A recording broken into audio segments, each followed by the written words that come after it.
Kanchipuram వకుడా silks నాణ్యత మా ప్రాధాన్యత. మదీనాగూడ, మియాపూర్, హైదరాబాద్ లో త్వరలో శుభారంభం.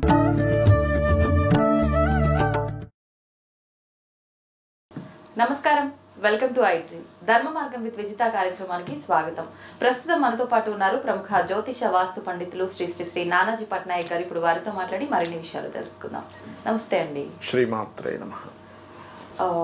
షష్టగ్రహ కూటమి అని చెప్పి, ప్రళయాలు రాబోతున్నాయని చెప్పి రకరకాలుగా వింటున్నాం. ఇది ఇంకా మహాప్రళయానికి సంకేతం ఆల్రెడీ మనకు మొదలైపోయింది. జల ప్రళయాలని ఇలాంటివన్నీ ఆల్రెడీ మనం చూసేసాము. ఇప్పుడు ఇంకా ముందర రాబోతున్నది మహాప్రళయం అని చెప్పి, కరోనా కంటే భయంకరమైన వైరస్లు రాబోతున్నాయని చెప్పి, చాలా అంటే జన నష్టం, ప్రాణ నష్టం జరగబోతోందని చెప్పి వింటూ ఉన్నాం. నిజంగా అలాంటి ఒక షష్టగ్రహ కూటమి ఏర్పడబోతుందా? అంత నష్టం జరగబోతుందా? ఏం చెప్తారు దాని గురించి? తప్పకుండా అండి. ఫస్ట్ ఆఫ్ ఆల్ ఏంటంటే, కరోనా కంటే భయంకరమైన రోగం అయితే ఏమీ రాదు, గుర్తుపెట్టుకోండి. లాక్డౌన్స్ ఏమీ అవ్వవు. పెద్ద పెద్ద రోగాలు వచ్చేసి ఏదో అయిపోతుందని మాత్రం భయపడాల్సిన పని లేదు. ఏదైనా చిన్నపాటిది గాలి సంబంధంగా, వాటర్ సంబంధంగా కొంచెం వాటర్ ఇదైంది, ఇట్లాంటివి ఉంటాయి, అట్లాంటివి వస్తాయి ఒకటి. రెండవది సుడిగుండాలు లాంటివి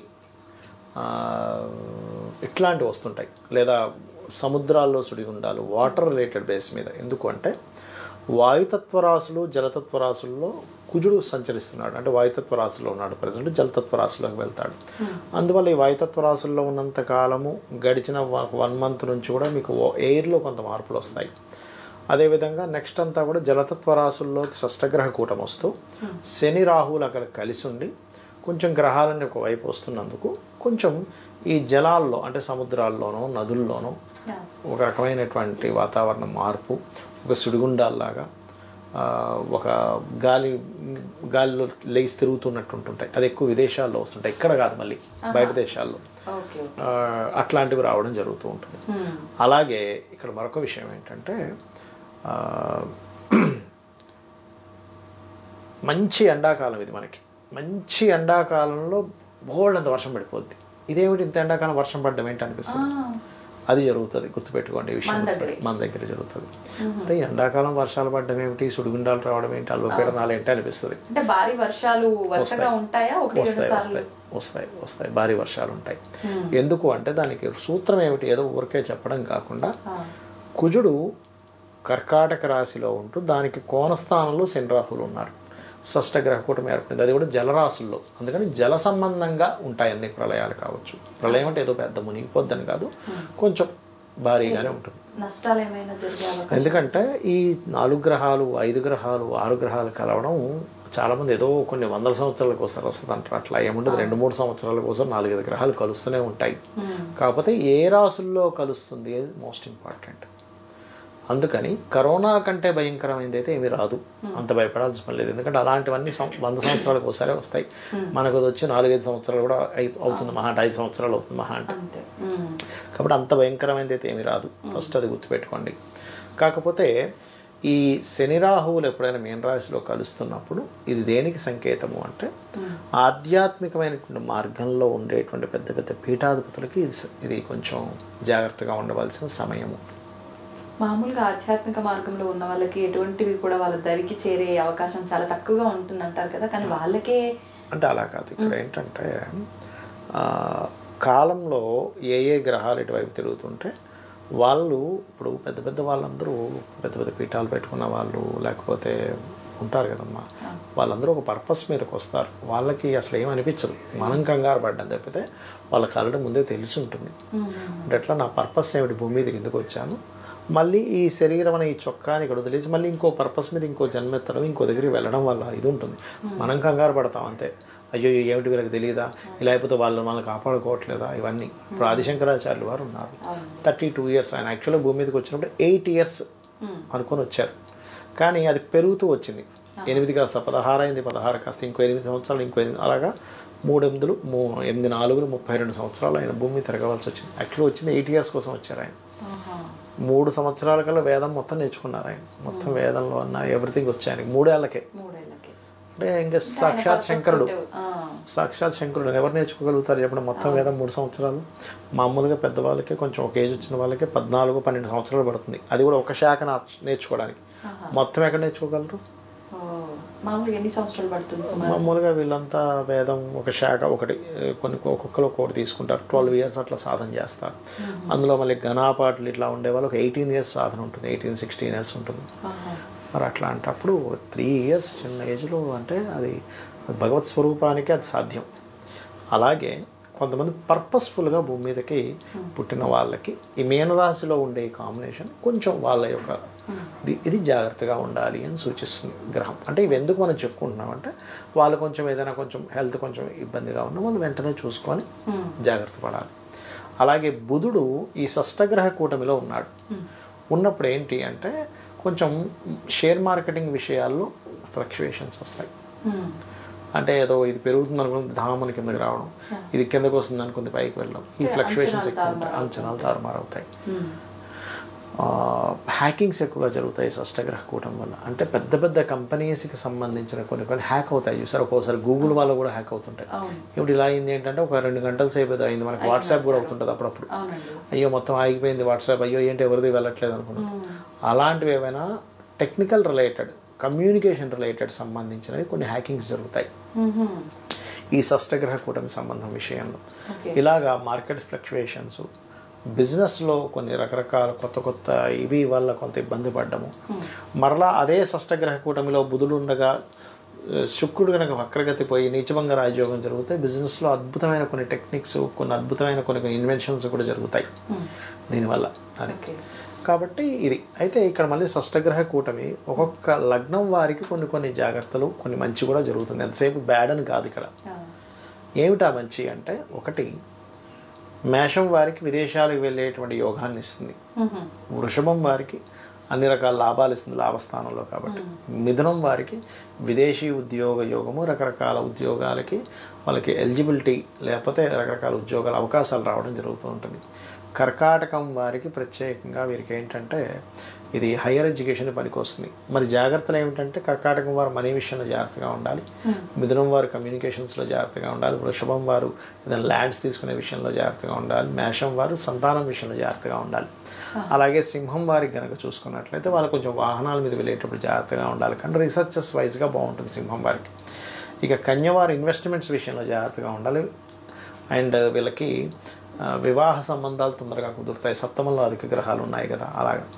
తులారాశి వారు క్యాలిక్యులేషన్ సరిగ్గా వేసుకోవాలి బిజినెస్లో. ఏదో ఎక్కువ లాభం వస్తుందని ఎక్కువ ఏదో అప్పులు తీసుకొచ్చి పెట్టడం లాంటివి చేయకూడదు. కానీ లగ్నం వారు తులారాశి వారికి ఉద్యోగ అవకాశాలు పెరుగుతాయి. వృశ్చికం వారికి ఇక్కడ ఉద్యోగంలో మార్పులు ఉంటాయి ఈ షష్టగ్రహ కూటం వల్ల.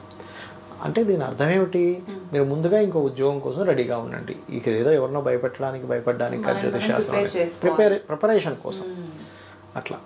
అదేవిధంగా ఇష్టపడిన వారిని వివాహం చేసుకోవడానికి అనుకూలిస్తుంది ఈ గ్రహ కూటమి వృశ్చికం వారికి. ధనస్సు వారికి కనుక చూసుకున్నట్లయితే ఇక్కడ లాంగ్ జర్నీ చేసి వెళ్ళేటప్పుడు కొంత జాగ్రత్తగా ఉండాలి. బయట దేశాల్లో స్థిరపడ్డానికి యోగించే స్థితి గ్రీన్ కార్డు కోసం వాటికి వీటికి. అలాగే మకరం వారికి కనుక చూసుకుంటే అన్ఎక్స్పెక్టెడ్ థింగ్స్, సడన్గా కొన్ని మార్పులు, పూర్వీకుల ఆస్తులు, తాతగారు ఆస్తి విషయంలో కొన్ని మార్పులు, ఇట్లాంటివి కొన్ని జరుగుతూ ఉంటాయి. కుంభం వారికి ఏమో ఫైనాన్షియల్ గ్రోత్ పెరుగుతుంది, కాకపోతే వివాహ నిర్ణయాల విషయంలో జాగ్రత్తగా ఉండాలి.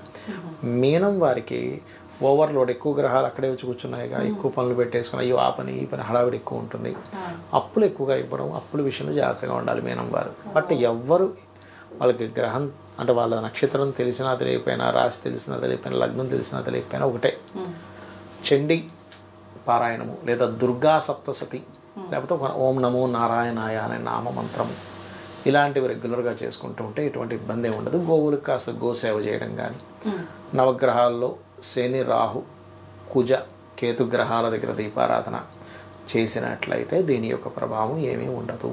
అంటే భయపడాల్సింది ఏమీ లేదు దీనివల్ల. అందరూ చిన్నవి ఇప్పుడు మీరు భయపడినంత మాత్రాన సుడిగుండాలు ఆగిపోతాయా? లేదు, ఏదో గాలి ఇలా తిరుగుతూ ఉంటాయి, అలాంటివి ఆగిపోతాయి. మీరు భయపడితే ఆగదుగా. మీరు జాగ్రత్తగా ఉండాలంటా నేను. జాగ్రత్త తీసుకోవాలి. మన వ్యక్తిగతంగా మీరు అన్నట్టు ఎటువంటి ప్రభావం ఉండబోతుందో తెలుసు. ఇప్పుడు చాలా మంది నాకు క్లయింట్లు ఫోన్ చేసి అడుగుతుంటారు, ఏమండి నాకు భయం వేస్తుందండి, టెన్షన్ వస్తుందండి అంటే నేను ఒకటే అంటాను, ఏం లేదండి మీరు భయం వల్ల టెన్షన్ పడడం వల్ల సమస్య తీరేటట్టయితే 10 మందిని ఇంటికి పిలిపించుకొని 10 మంది కూర్చొని రూమ్లో కూర్చొని కొంచెం టెన్షన్ పడండి, క్లియర్ అవుతుందేమో చూద్దామంటే, అయ్యో ఎలా తిరుగుతుంది సార్, మరి ఎందుకు టెన్షన్ పడుతున్నారు ఇంకొంతమంది అంటుంటారు, ఏమండి నాకు ఇది ఏంటో చాలా టెన్షన్ వస్తుంది సార్ అంటే, అవునండి నాకు కూడా టెన్షన్ వస్తుంది, కాకపోతే నేను 24 గంటలు పడను, ఒక పొద్దున 10 నిమిషాలు ఈ టైం టు ఈ టైం టెన్షన్ పడాలనుకుని లోపల కూర్చొని కొంచెం టెన్షన్ పడి బయటకు వచ్చేస్తాను, మీరు అలాగే చేయండి. అప్పుడు వాళ్ళకి అరే అట్లా ఎట్లా పెడతాము అంటే, మరి పడలేమని కూడా మీకు తెలుసుగా, చేయలేం కదా అని అప్పుడు అర్థం అవుతుంది వాళ్ళకి. అంటే వాళ్ళకి కొంచెం అట్లా చెప్తారన్నమాట, గమ్మత్తుగా వాళ్ళకి కొంచెం క్లియర్ అవ్వాలి, నవ్వుకోవాలి, పోతుంది. అంటే టెన్షన్ పడాలి. రోజు ఒక 20 నిమిషాలు పొద్దున్నే 5:30 నుంచి 6 టైంలో నేను టెన్షన్ పడే టైం, నాది ఎక్సర్సైజ్ టైం లాగా. అక్కడ డ్రాప్ రూమ్లో కూర్చొని టెన్షన్ పడాలనుకున్నాను అనుకోండి. అసలు టెన్షన్ అంటేనే మనకు కామెడీగా ఉంటుంది అప్పుడు. ఎంత సీరియస్ గా టాపిక్ మాట్లాడదాం సంతోషం అండి. మొత్తానికి అందరూ భయపెట్టినట్టుగా అంత అవసరం లేదు వాస్తవంగా. అంటే నేను చెప్పేది ఒకటే, ఈ షష్టగ్రహ కూటమి వల్ల భయపడాలి అని అనుకుంటే రోజు ఉదయం 5:40 నుంచి 6 గంటల సమయంలో రూమ్లో కూర్చొని టెన్షన్ పడండి, తర్వాత టెన్షన్ పడవద్దు అని చెప్తున్నాను. పాటించాల్సిందే. ఇప్పుడే కాదు ఇంకా ఇలాంటి ప్రళయాలు ఏమొస్తాయన్నా, ఈ గ్రహకూటం వల్ల ఇదైపోతున్నా, ఆ గ్రహకూటం వల్ల అదైపోతున్నా ఎవరైనా భయపిస్తున్నా ఒకటే అనుకోవాలి, ఓకే నేను 5:40 నుంచి 6 20 నిమిషాలు టెన్షన్ పడతాను, తర్వాత నా పనులు నేను చేసుకుంటా అనుకోవడానికి.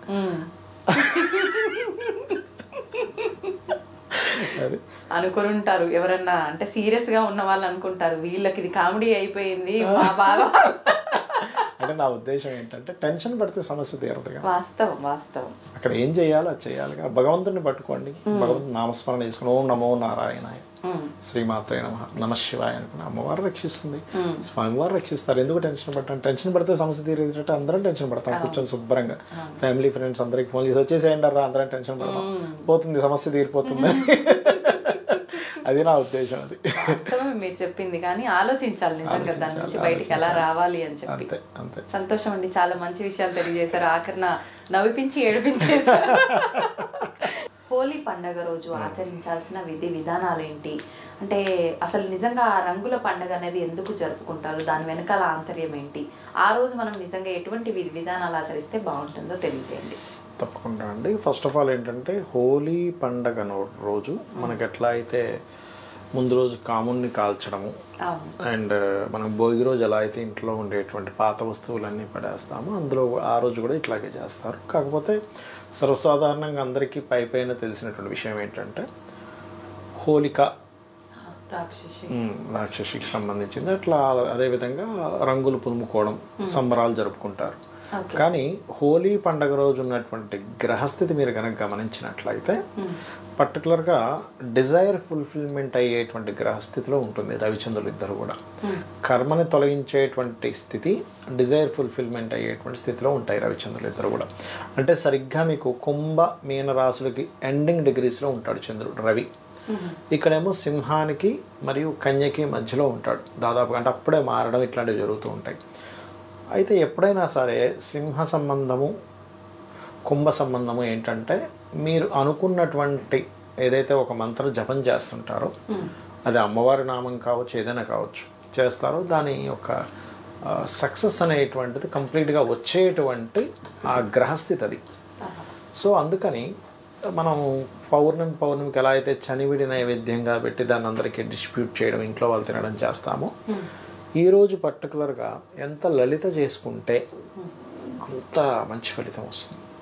అది కాకుండా కొంతమంది సాధకులకి హోలీ పౌర్ణమి వాళ్ళు చేసేటువంటి నిత్య సాధన విషయంలో మంచి ఫలితాలు వచ్చేటువంటి సమయం హోలీ, పర్టికులర్గా హోలీ పౌర్ణమి. అన్ని పౌర్ణమిలు వేరు, హోలీ పౌర్ణమి వేరండి. ఎందుకంటే మనకి ఎవరైనా ఏదైనా ఒక జాతకం తీసుకొని వీళ్ళు ఏ సాధన చేయాలి అంటే ఎట్లా చెప్తామంటే, దాన్ని పంచమ స్థానాన్ని బేస్ అన్నమాట దానికి. అంటే వీళ్ళ లగ్నం ఏంటి, పంచమంలో ఏ గ్రహం ఉంది, పంచమాధిపతి ఎక్కడున్నాడు, అసలు పంచమంలో గ్రహం ఉందా లేదా, ఇవన్నీ చెక్ చేస్తాం. చెక్ చేసి ఆ పర్టికులర్ గ్రహం ఉందా, అధిపతి ఉన్నాడా, అధిపతికి చేసుకోవాలా, అధిపతి వెళ్ళి ఇంకో గ్రహాన్ని కలిసినాడు చూసుకొని ఆ సంబంధించిన మంత్రం చేసుకోండి అని చెప్తాం. అంటే ఆ దేవత ఆరాధన అట్లా. దానివల్ల ఏమవుతుందంటే, వీళ్ళకి పూర్వజన్మలో చేసినటువంటి పాప కర్మ ఏ రూపంలో వస్తుంది? రుణము, రోగము, శత్రు రూపాల్లో వస్తుంది ఎప్పుడు కూడా పూర్వజన్మ కర్మ. ఓకే. ఈ మూడే మనిషిని ఎక్కువ బాధించేది. ఎవరినైనా అడగండి, రుణం లేదు అమ్మయ్య హ్యాపీ అంటాడు, రోగం లేదు అమ్మయ్య హ్యాపీ అంటాడు, శత్రుత్వాలు లేవు. ఈ మూడిట్లో ఏ ఒకటి ఉన్నా ఇబ్బంది పడతాడు, ఈ మూడు లేవంటే హ్యాపీగా ఉంటాడు మనిషి. ఇంతకుమించి ఏముండదు. ఇంక మిగిలినవి నాకు కారు లేదని బాధపడడం, లేకపోతే వాడుకుంది నాకు లేదని, ఇవన్నీ వేరు, సపరేట్. బట్ ఎక్కువ బాధ వీటి వల్లే వస్తుంది. ఇవి తగ్గించేటువంటి పూర్తి బలం హోలీ పౌర్ణమి రోజు చేసే సాధన ద్వారా తొందరగా తగ్గుతుంది. అయితే అందులో ఏమంటే నాకు ఏ మంత్రము తెలియదు అని అనుకుంటున్నారు అనుకోండి, వాళ్ళు సింపుల్ నామస్మరణ చేసుకోవచ్చు. శ్రీమాత్రి నమః, ఓం నమో నారాయణను, ఓం నమ శివాయను చేసుకోవచ్చు, తప్పేం లేదు. అలా కాదు నాకు లగ్నం తెలుసు అని అనుకున్నప్పుడు, ఉదాహరణకి మేష లగ్నం అనుకోండి, పంచమాధిపతి రవి అవుతాడు కాబట్టి సూర్యుడిని ఆరాధించడం, లేకపోతే ఓం నమో నారాయణాయ లేదా నమ శివాయ అని కూడా అనుకోవచ్చు. వృషభ లగ్నం అనుకోండి, ఎక్కువగా విష్ణువుని ఆరాధించాలి, లేదా పంచమంలో ఉండే గ్రహ సంబంధించిన అధిష్టాన దేవతకు చేసుకోవచ్చు. పంచమంలో ఏదైనా గ్రహం ఉంది అప్పుడు దాన్ని ప్లస్ నారాయణుని, విష్ణువుని ఆరాధించాలి. మిథున లగ్నంలో జన్మించారు, అమ్మవారి ఆరాధన చేసుకోవాలి. అంటే అమ్మవారికి సంబంధించిన ఏదైనా స్తోత్రాలు హోలీ పండుగ రోజు బాగా ఫలితం వస్తుంది. కర్కాటకం అయితే స్కందుని ఆరాధించాలి, లేదా స్కార్పియో సైన్లో ఏదైనా గ్రహం ఉంటే ఆదిష్టాన దేవతను ఆరాధించాలి. సింహం అయితే దత్తాత్రేయుని ఆరాధించాలి, సింహలగ్నం వారు సింహరాశి అయితే కనుక. అదే కన్యాలగ్నం అనుకోండి, వెంకటేశ్వర స్వామి యొక్క నామస్మరణ, ఓం నమో వెంకటేశాయ, ఖచ్చితంగా మంచి ఫలితం వస్తుంది కన్యాలగ్నం వారికి అయితే. తులవారు అనుకోండి, కాలభైరవుణ్ణి కానీ కాళికాదేవిని కానీ ఆంజనేయ స్వామిని కానీ ఆరాధించవచ్చు తులాలగ్నం వారైతే. అదే వృశ్చికం వారు అనుకోండి, దక్షిణామూర్తి స్తోత్ర పఠనం హోలీ పండుగ రోజు చేస్తే ఖచ్చితంగా వీళ్ళ జన్మజాతకంలో ఉండేటువంటి పూర్వజన్మ కర్మ రుణ రోగ శత్రు రూపంలో ఉండి తొలగిపోతుంది. దక్షిణామూర్తి స్తోత్రం పెట్టుకుని అలా కూర్చొని దాన్నే తదేకంగా విన్నా కూడా సరిపోతుంది. అదేవిధంగా ధనస్సు వారు అనుకోండి, నృసింహస్వామి యొక్క కరావలంబ స్తోత్రం, నరసింహస్వామి ఆరాధన చేసుకోవచ్చు. మకరం వారు అమ్మవారి ఆరాధన, శ్రీమాత్రే నమః లేదా లలిత మొత్తం చదువుకోవచ్చు. కుంభం వారు విష్ణు ఆరాధన. మీనం వారు వీరు ఎక్కువగా గౌరీదేవి నామస్మరణ, ఓం గౌరీదేవి అయి నమః లేదా గౌరీదేవి యొక్క అష్టోత్తరాలు ఇవి గనక చేసుకుంటే హోలీ పండుగ రోజు మీ యొక్క డిజైర్స్ ఫుల్ఫిల్ అవ్వడము, పూర్వజన్మ కర్మ దగ్ధం అవ్వడం అనేటువంటిది జరుగుతుంది. మామూలుగా అంటే హోలీని ఎక్కువగా నార్త్ ఇండియన్స్ ఎక్కువగా జరుపుకుంటారు. మన సైడ్ జరుపుకున్నా కూడా మనకన్నా ఎక్కువగా వాళ్ళే జరుపుకుంటారు. అంటే వాళ్ళు కృష్ణుడిని ఉద్దేశించి జరుపుకుంటారు, కొంతమంది ఏమో హోలిక ఇందాక మీరు అన్నట్టుగా అట్లా 3-4 సందర్భాలను ఉద్దేశించి హోలీ జరుపుకుంటారంటారు కదా, అది వాస్తవమేనా అండి? అసలు నిజంగా జరుపుకునే ఉద్దేశం అది వాస్తవమే, ఆ రకంగా జరుపుకుంటారు. కానీ ఇక్కడ చాలా మందికి అపోహలు ఏంటంటే అది వాళ్ళు జరుపుకుంటారు మనకు కాదు అని అనుకుంటూ ఉంటారు. కానీ ఏదైనా సరే భగవత్ సంబంధించినటువంటిది. కొన్ని విషయాలు మాత్రం కొన్ని ప్రాంతాలకు సంబంధించినవి ఉంటాయి. అంటే అలాగా ఇక్కడ వాళ్ళు కూడా ఈ మధ్యకాలంలో అలవాటు అయిపోయి రాహుకాలం చూస్తున్నారు. యాక్చువల్లీ మనకి రాహుకాలం చూడక్కర్లా, మనది వజ్రము దుర్ముహూర్తమే చూసుకోవాలి. ఇక చూస్తున్నారు సరే కానివ్వండి, ఏముంది. కానీ వజ్రం దుర్ముహూర్తం మెయిన్. తమిళనాడు సైడ్ వాళ్ళు రాహుకాలం గులిక్కాలం చూడాలి. ఇలాంటి విషయాలకే కానీ ఈ దేవతా సంబంధించిన వాటికి ఎవరైనా చేసుకోవచ్చు, ఏదైనా కూడా. ఏంటంటే మీరు ఎవరిని పూజించినా ఆ మూల పరమాత్మకే వెళ్తుంది, గుర్తుపెట్టుకుని. మీరు ఏ పూజ చేసినా, ఒకవైపు మీరు శ్యామలామ్మవారి చేసుకున్నా, వారాహి చేసుకున్నా, ఇంకోటి చేసుకున్నా, ఎవరి చేసుకున్నా కూడా అది మూల పరమాత్మ ఎవరు. ఎందుకంటే అదే శక్తి ఇన్ని రూపాలు వచ్చింది. అంటే అట్లాగే ఒక వెంకటేశ్వర స్వామి గాను, ఒక శివుడు గాను, ఒక నారాయణుడు గాను, ఒకే మూల పరమాత్మ ఇన్ని రూపాయలు వచ్చింది. చాలామందికి ఏంటంటే అమ్మో నేను విష్ణువుని ఆరాధిస్తున్నాను, శివుడిని ఆరాధించకపోతే కోపం వస్తుందేమో శివుడికి అనుకుంటారు. అలా ఏం ఉండదు. మీకు ఇష్టం అంతా ఒకటే. ఈ అంతా ఒకటే అనేటువంటి భావన తెలియకపోవడం వల్ల కొంతమంది వైష్ణవులు గాను, కొంతమంది శైవులు గాను, మా దేవుడు గొప్ప, మా దేవుడు గొప్ప. అసలు శాస్త్రాల్లో అనేక పురాణాల్లో ఉన్నది ఏమిటంటే ఎవరైతే ఇలా భేదాన్ని చూస్తారో వారినే కాకుండా వాళ్ళ 7 తరాల వాళ్ళని కాళ్ళు పైకి తల కింద కట్టేసి కొడతారు. భేదం కనుక చూస్తే, శివుడు విష్ణువు భేదం కనుక చూస్తే, అది సాక్షాత్ శివుడు విష్ణువు చెప్పినటువంటి మాటలు, ఎవరో బయట వాళ్ళు చెప్పినవి కాదు, అనేక పురాణాల్లో. తెలియక అజ్ఞానంలో అంత మూల పరమాత్మ అంటే పొజిషన్లో వేదానికి సంబంధించి పురాణానికి సంబంధించి పురోహితులుగా ఉన్న వాళ్ళు ఇలాంటి వాళ్ళే ఇంకా ఇలాంటివి ఎక్కువగా పాటిస్తారు కదా, వాళ్ళ అంటే చదువుతారు కదా మరి.